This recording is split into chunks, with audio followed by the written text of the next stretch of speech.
ভয়াবহ বন্যায় ঘরবাড়ি ছেড়ে আশ্রয়কেন্দ্রে গিয়েছেন কুমিল্লার অনেক পরিবার। এসব আশ্রয়কেন্দ্রে খাদ্য সহায়তা দেওয়া হচ্ছে বিভিন্ন সরকারি বেসরকারি সংস্থা থেকে। তবে খাদ্য তালিকায় নেই শিশুদের খাবার। বিস্কুট মুড়ি খেয়েই দিন পার করতে হচ্ছে আশ্রয়কেন্দ্রে থাকা শিশুদের। ফলে স্বাস্থ্য ঝুঁকিতে রয়েছে শিশুরা।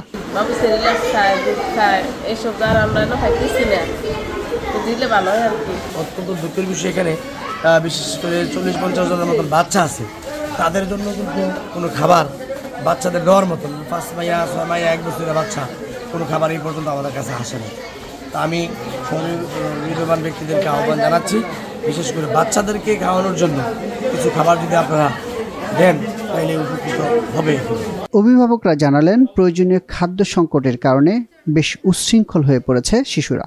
বিশেষ করে 1 থেকে 3 বছরের শিশুদের নিয়ে মহা বিপদে পড়েছেন অভিভাবকরা। শুকনো খাবার মুখেই নিতে চাচ্ছে না শিশুরা।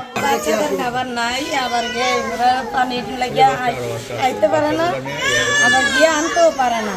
এই নৌকা দিয়ে আম লাগে কষ্ট হয় আর কি।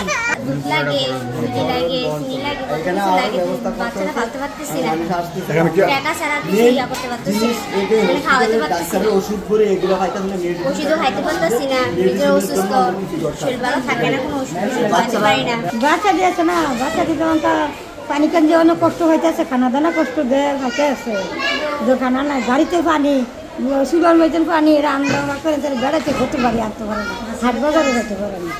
কুমিল্লার 714টি কেন্দ্রে বিভিন্ন বয়সের 15,059 জন শিশু আশ্রয় নিয়েছে। শিশু খাদ্যের বিষয়টি মাথায় রেখে সংশ্লিষ্টদের দিক নির্দেশনা দেওয়া হয়েছে বলে জানিয়েছে জেলা প্রশাসন।